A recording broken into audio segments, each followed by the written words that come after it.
প্রিয় দর্শক, আমি মাসুমা খাতুন বাংলা ভালোবাসি অনুষ্ঠানে আপনাদের সবাইকে স্বাগত জানাচ্ছি। আশা করি ভালো আছেন। আমার অনেক অনেক শুভেচ্ছা নিন। আপনাদের জন্য আমাদের আজকের আসরে রয়েছে অভিবাসন সম্পর্কে জেনে রাখার মতো কিছু তথ্য আর চলচ্চিত্র জগতের বিশিষ্ট ব্যক্তিত্ব সৈয়দ হাসান ইমামের সঙ্গে সাক্ষাৎকার।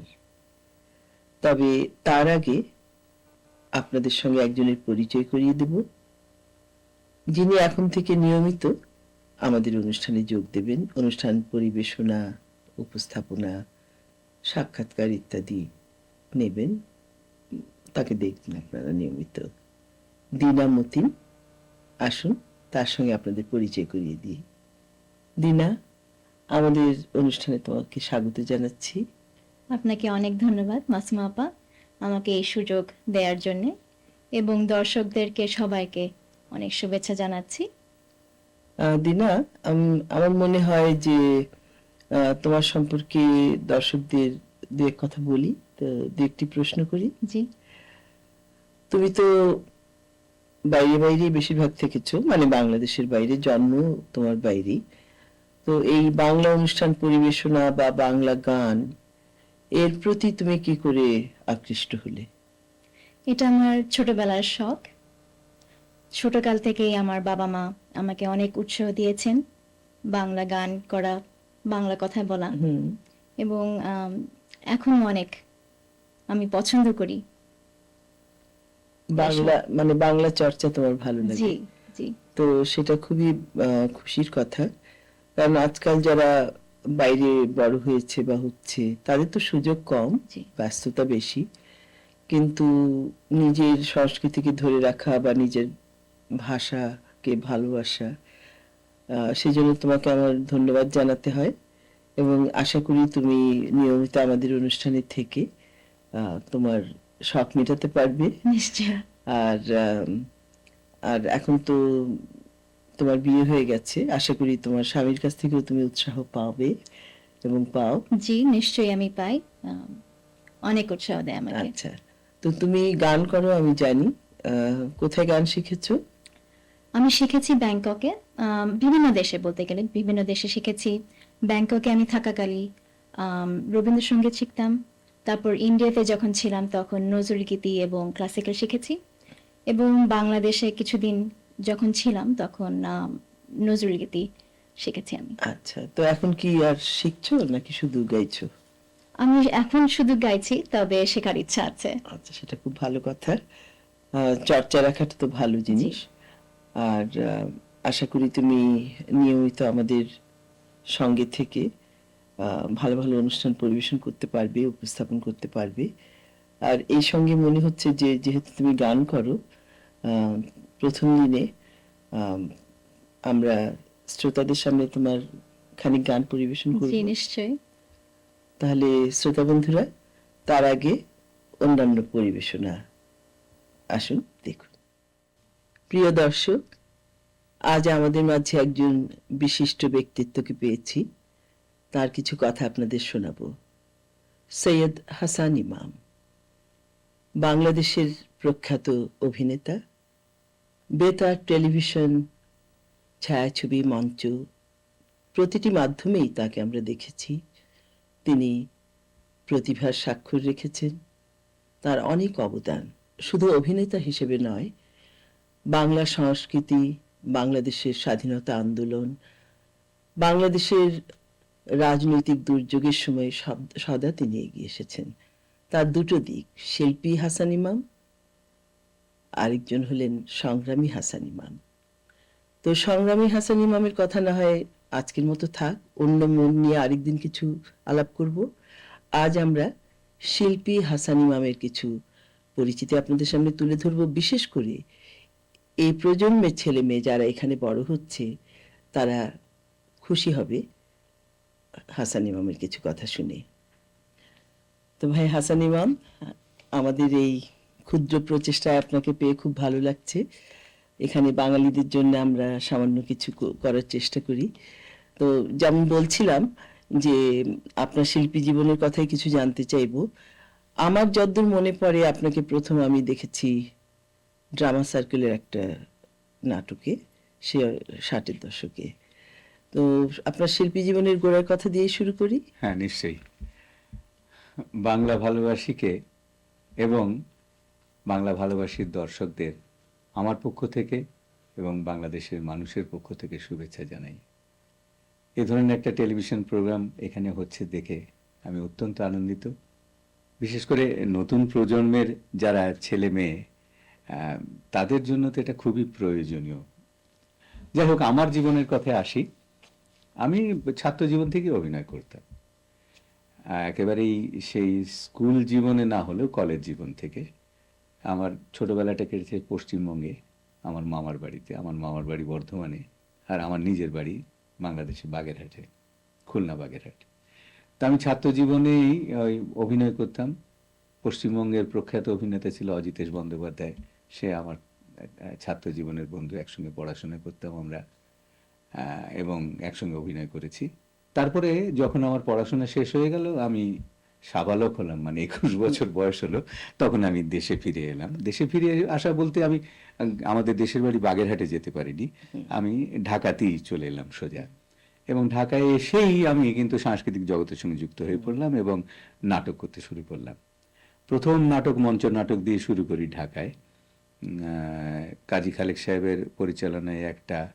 তারপরে আমাদের আরেকটি ছেলে ছিল, আমাদের বন্ধু, অ্যাডভোকেট, তো ওর পরিচালনায় একটা নাটক করি। এরকম করে নাটক করতে শুরু করি এবং সেই সময় ড্রামা সার্কেলের সঙ্গে যোগাযোগ হয়ে যায়।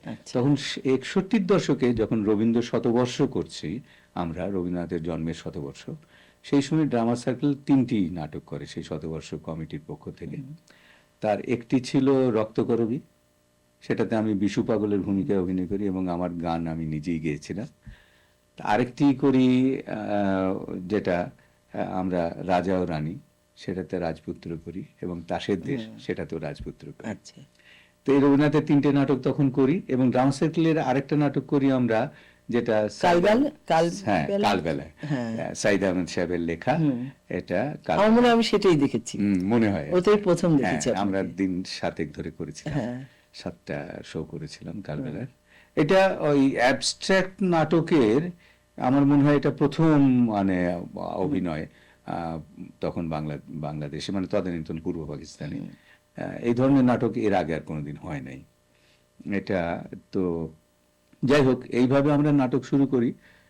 পরে মঞ্চ দিয়ে শুরু, আপনি সিনেমায় আগে না টিভিতে আগে? না, মঞ্চের পরে আমি রেডিওতে আসি। রেডিওতে আসি মানে আশরাফুজ্জামান সাহেব বলে এক রেডিওর আমাদের এক ভদ্রলোক, খুব শ্রদ্ধেয় ব্যক্তি ছিলেন, তিনি ওরকম নতুন শিল্পী খুঁজে বেড়াতেন।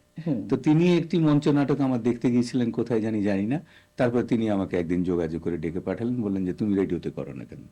তেমন আমার সঙ্গে যোগাযোগও হয়নি, আর আমি নিজে কখনো তো বলি ঠিক আছে তুমি আসো, তোমার আজকেই অডিশন নিয়ে নিচ্ছি, আজকেই পাশ করে দিচ্ছি, তুমি কালকের থেকে নাটক করো রেডি। তো সেই রেডিও নাটক শুরু করে দিলাম। তারপরে চলচ্চিত্রে এলাম, তারপরে চলচ্চিত্রে এলাম। ওই টেলিভিশন নাটক, এই রেডিও নাটক এবং মঞ্চ নাটক করছি, তখন চলচ্চিত্র পরিচালকদের কারো কারো নজরে পড়লাম। তো তখন প্রথম আমি কিন্তু একসঙ্গে 4টে চলচ্চিত্রে অভিনয় শুরু করি। প্রথম আমি চুক্তি করি, আমি আমাদের যে আলী মনসুর সাহেব পরিচালনা করছিলেন জানা জানি বলে একটা ছবিতে, সুলতানা জামান আমার নায়িকা, আমি নায়ক। তারপরে চুক্তিবদ্ধ হই, সালাউদ্দিন সাহেব একটা ছবি করছিলেন, সেটা ধারাপাত বলে, সালাউদ্দিন তিনি পরিচালক এবং প্রযোজক ছিলেন। আর আরেকটি ছবি চুক্তিবদ্ধ হই সেই সময়ে মহিউদ্দিন সাহেবের রাজা এলো শহরে। তো এই 3টে চুক্তিবদ্ধ হই। কিন্তু প্রথম শুটিং করি কিন্তু খানাতার, না প্রথম শুটিং করি অন্য ছবির, কিন্তু প্রথম রিলিজ হয় আমার খানাতার অনেক দিনের চেনা। এই 3-4টে ছবির একসঙ্গে কাজ আমি দেখেছি। তো অনেক দিনের চেনার জন্য আমি অল পাকিস্তানে, সারা পাকিস্তানে যে চলচ্চিত্র উৎসব হয় 1965 সালে, সেটাতে আমি শ্রেষ্ঠ অভিনেতার পুরস্কার পেয়েছিলাম। আচ্ছা, তারপরে তো টেলিভিশন এলো। তারপরে টেলিভিশন শুরুর থেকেই প্রথম নাটকটায় আমার অভিনয় করার সুযোগ এসেছিল, কিন্তু আমি ছেড়ে দিই। মানে প্রথম নাটকটি একটি নাটক হচ্ছিল একতলা দোতলা। তো সেই নাটকে আমাকে ডাকা হলো। তো এই সময় আমি চলচ্চিত্র শিল্পী ও কলাকুশলী সমিতির সাধারণ সম্পাদক। আমি কিন্তু এই সংগঠনগুলো গড়ার ব্যাপারে আমার খুব ভূমিকা ছিল। আর কাজী খালেক সাহেব আমাদের শ্রদ্ধেয় অভিনেতা, তিনি ছিলেন সভাপতি। তা আমি যখন টেলিভিশনে যাব, কাজী খালেক সাহেব আমাকে ফোন করে বললেন যে তুমি যে টেলিভিশনে যাচ্ছ, ওরা অভিনেতা অভিনেত্রীদের পারিশ্রমিক কি দেবে এটা ঠিক করে নেই এখনো, তুমি কেন যাচ্ছ? আমি বললাম যে ওরা তো এখন মোটে এই যে শুরু করছে। পাইলট প্রজেক্ট এখন, বলে না তুমি যেতে পারবে না, কারণ ওরা পারিশ্রমিক ঠিক করবে। তা আমি বললাম যে আচ্ছা ঠিক আছে, আমি রিফিউজ করলাম যে ঠিক আছে আপনারা পারিশ্রমিক ঠিক করেন, তারপরে আমরা যাব, কারণ আমরা প্রফেশনাল আর্টিস্ট, আমরা যেতে পারবো না। তো এইভাবে আমার একতলা দোতলাটা করা হলো না। কিন্তু দ্বিতীয় নাটকটা যেটা কলিম শরাফি পরিচালনা করছিলেন, মুনুল আলম সাহেব ছিলেন, যাকে ওই মেরে ফেলেছিল যে ওই এই নভেম্বরের এই এতে 75-এ, সেই মুনুল আলম সাহেব তখন পরিচালনার দায়িত্ব, কলিম শরাফি যখন জাপান চলে গেলেন তিনি কিছুদিন পালন করেন, রিহার্সাল করতেন, করে আমরা নাটক করি। আর তখন নাটক হবে মানে টেলিভিশন একটা বিরাট ব্যাপার, নতুন জিনিস তো, নতুন মাধ্যম। সরি। তো 2 মাস ধরে আমরা রিহার্সাল করছি, রেকর্ডিং ছিল না তো। না রেকর্ডিং না, লাইভ তো। হ্যাঁ, আর তাই। 2 মাস ধরে রিহার্সাল করি। কলিম শরাফি গেলেন জাপান, ফিরে আসলেন, তখন আমরা রিহার্সাল করছি, করে তারপরে আমরা সেই নাটক করলাম। নাটক খুব ভালো হয়েছিল।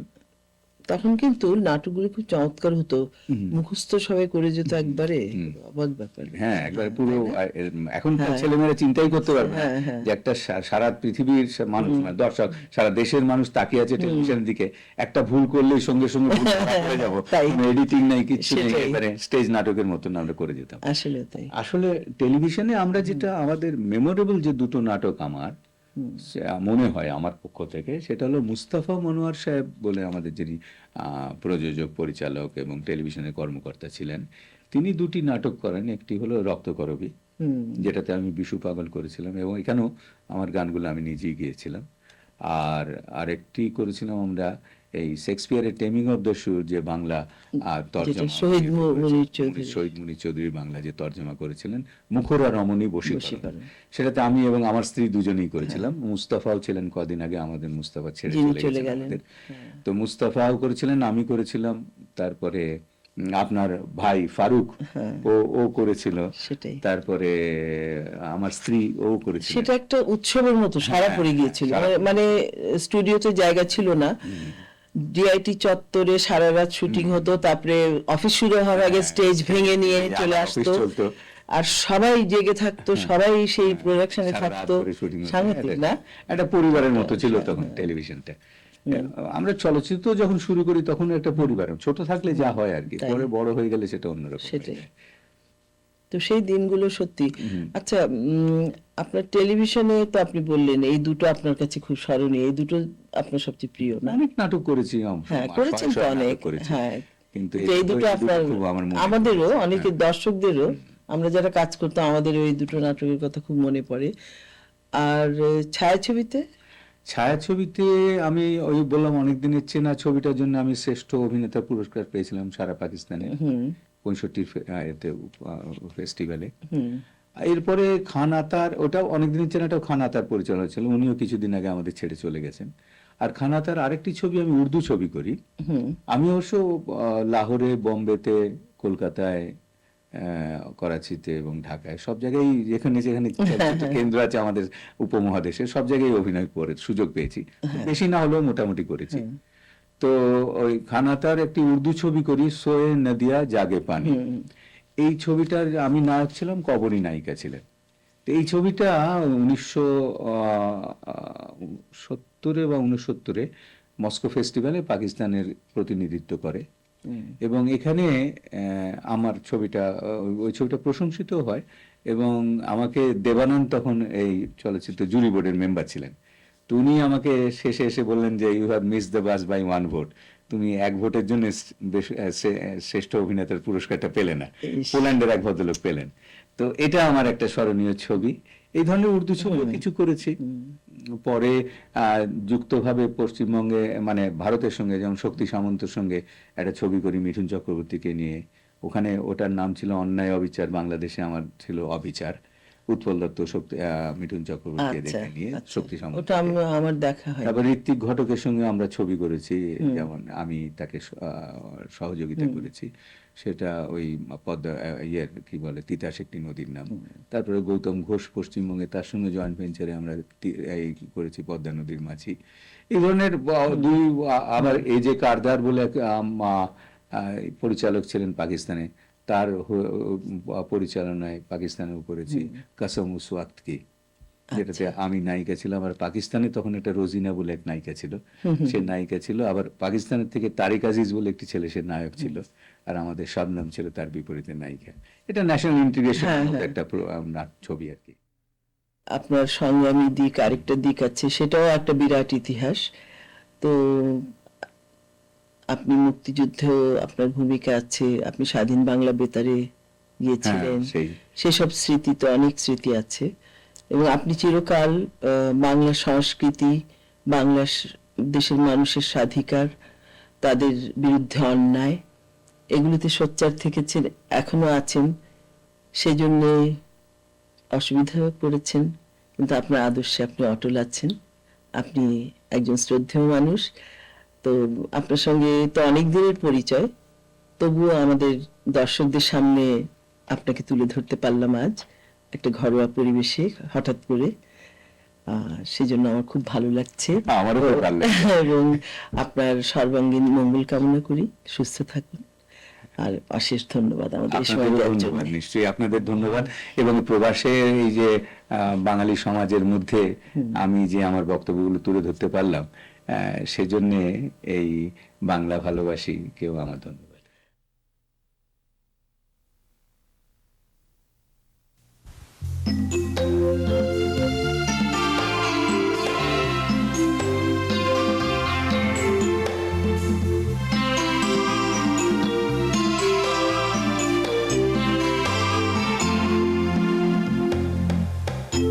সাগরের তীর থেকে মিষ্টি কিছু হাওয়া এনে তোমারই কপালে ছোঁয়াবো, ভাবি বলে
আশা করি দিনামতিনের গান আপনারা উপভোগ করেছেন।